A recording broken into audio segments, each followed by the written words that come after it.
In this instructional video, we're going to be looking at the bandsaw. You see, this is one of the most versatile tools and one of the safest power tools in the design lab. I want to give you an overview of the bandsaw for you to first understand why it's called the bandsaw. Is if you look inside this, which you should not be looking in personally, this should be closed at all times. And if we do happen to open these doors, the power should be disconnected. In any power tool, whenever you're looking and working on blades and removal, the power should be disconnected.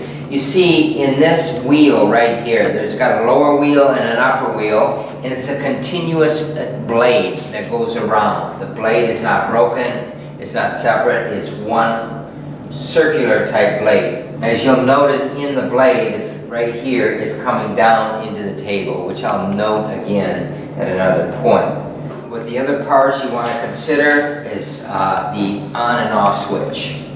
Another part here, which we're going to learn here shortly, is what is called a fence. There are several different tools that use this fence. The table saw is another one of them. And fence is a guide for the material to be pushed against so that it cuts very accurate cuts. It's got a little hook on it, it's got a lever, lift it up, hook the back side in first, drop it in, lock it in place. Lift it up, it moves back and forth like this. Okay? It's a guide for the material. There's another type of guide, this is called the miter gauge. Another part of the bandsaw is a table. This is where we rest the material on the table. The material always should be flat on, and as you manipulate and cut and turn the material, keep that flat. Make sure you do that. And another part here is the adjustment. This is a blade guide, and you have to lift it up. And now as I lift it up, you can see the full exposure of the blade.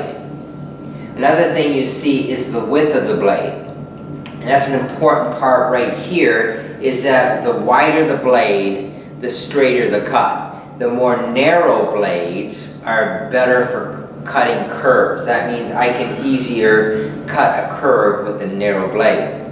So the other bandsaw has a wider cut, so if you have a lot of straight ripping cuts, that would be the best one to have. So now, with this handle back here, this is a blade guard. And one thing I always dislike and don't want to see is when the blade is exposed just like that and you're cutting. What does that mean? There's a potential hazard there, safety hazard, and you could easily cut your finger and cut it off. So when you set this blade guard up, here's the loosening knob right there, here's the adjustment lever in the back, it's silver colored, and you adjust it just above the height of the material and lock that in place.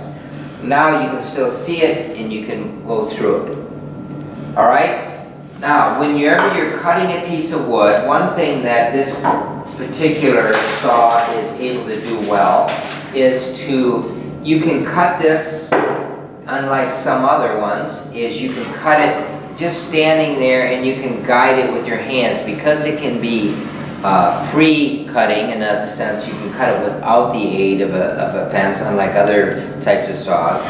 That means you can push it through without it. Now, in this case, we always like to use a fence whenever we're ripping. A fence here is this device, and as you can see, it's just a side that you can adjust. And in the back, it's got a little hook, and you hook on the back. Here's a lever. Up the lever, set it in place, down the lock. It locks it in place.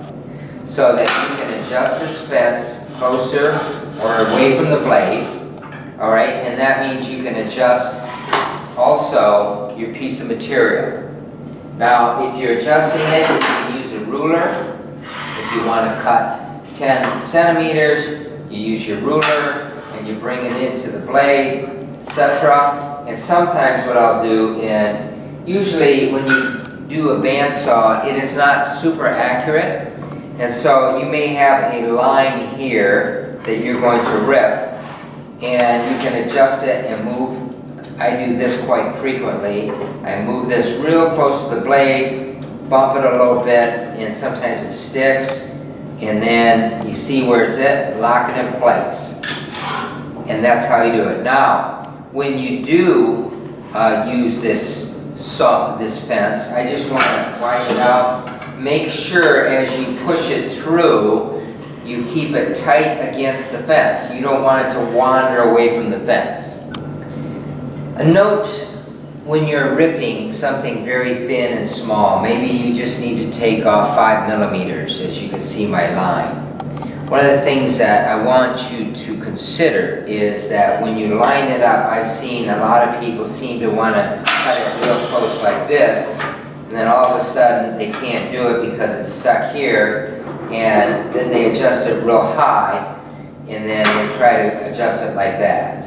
Now, I want you to avoid that type of cut, all right, because there's very little minimal surface there, and you cannot push that through. It's just not a very accurate or safe cut. So the other option to that is just to turn your piece around like this. Alright, as I told you before, we want to adjust the blade just to be above the material. I really want you to remember that. Take your piece here, so you also have the largest, widest area in between your fence and your blade. And then you adjust it here, you lock it in place, and now that's a much easier and safer cut. Now I'd like to demonstrate a simple rip cut. And of course, ripping is along the grain, as I mentioned before. But before you do any cutting, make sure you use safety glasses. That's mandatory. I always have a mirror here, and sometimes I've seen people not use their safety glasses, and I say, look in the mirror. What's wrong with that picture? You can use ear protection. I do. It's some cuts I do, some cuts I don't. Sometimes it's a lot high squealing noise. I don't like it, so I put these on. It's not in a dangerous level at all, so that is option after you use them. All right. So we're going to adjust this fence. I'm going to rip it along this line, and so as I told you before, sometimes it's just these are not super accurate. As I mentioned, I line it up here, and I lock it into place, okay? Now, after I adjustment, make sure you pull your piece back before you start the actual saw. And I've seen other people just hold it tight and they try to start it, and all of a sudden the blade is now trying to press through there as a start up. Remember, when you start it up, you want to make sure the motor comes to full speed before you start pushing it through. When you push it through, you just push slow and steady. Don't try to push hard, but just nice, easy pace. Let's cut.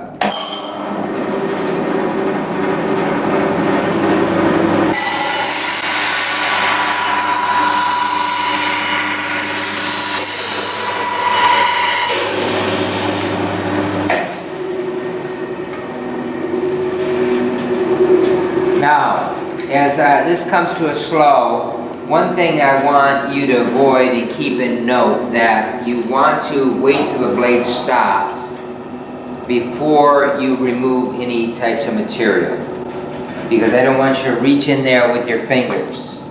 So pull that out, pull this out, and you're okay. Now, a lot of times you see this circular plate, insert plate. Your fingers should never really get closer to the blade than that. That's kind of the area where I say the no finger zone.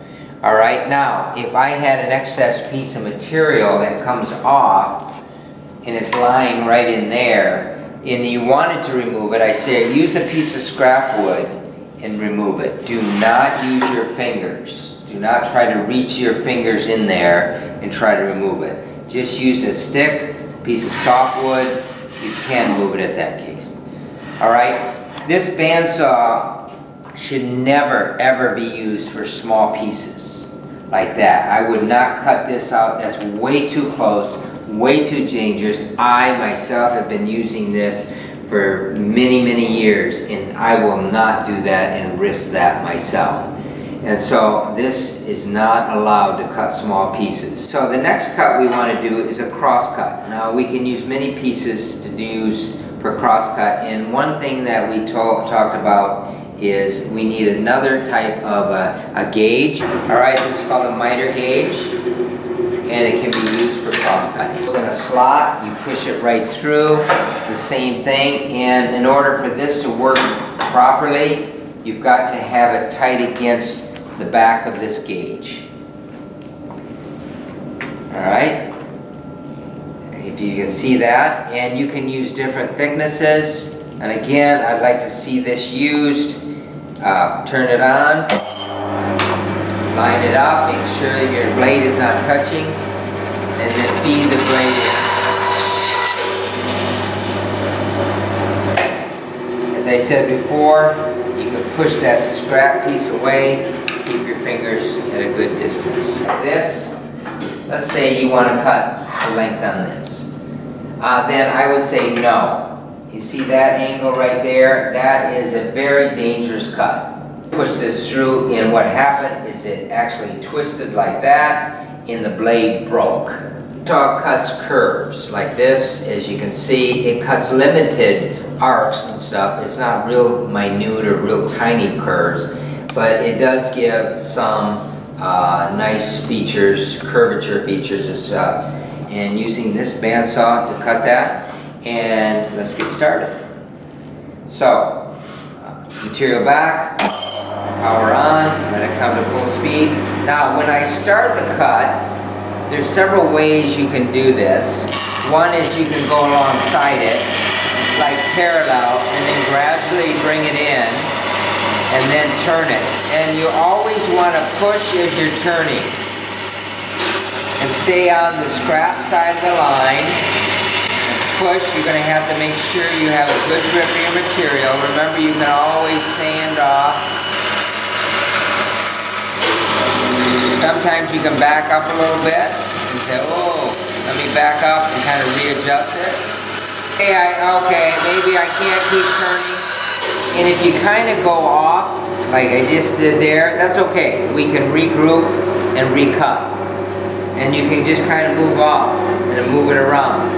Now let's say in particular, let's say if I want it like this one, if you can see that, and it comes in like this. It comes in like this, and it comes in like this. Okay, I can't take the blade down here and take a 90-degree blade and turn it out. So what I'm going to do is make what is called a relief cut. I'm going to cut right in there, and then I'm going to come in on both sides.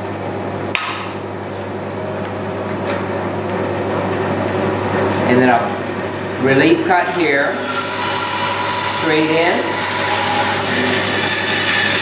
carefully straight back. I'll go again along the side.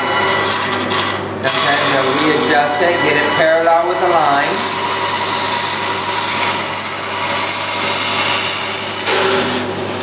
And then I'll move this around. See, the piece automatically falls off. Don't worry about that excess piece there just yet. And then I turn it, and then that way the whole excess piece comes, and I can't turn that. Alright, there you have it there. And you can see that piece automatically falls out. Remember, you can't turn it standing still. Like a car, you can turn the wheels, it doesn't go anywhere. But as the car starts to move, then you begin to turn, and that's the critical part. Another important safety feature I want you to recognize is this is called a push stick. A push stick is really used, let's say for instance I need to cut and rip this very close, and I don't want to have to push this through with my fingers even though I use the fence.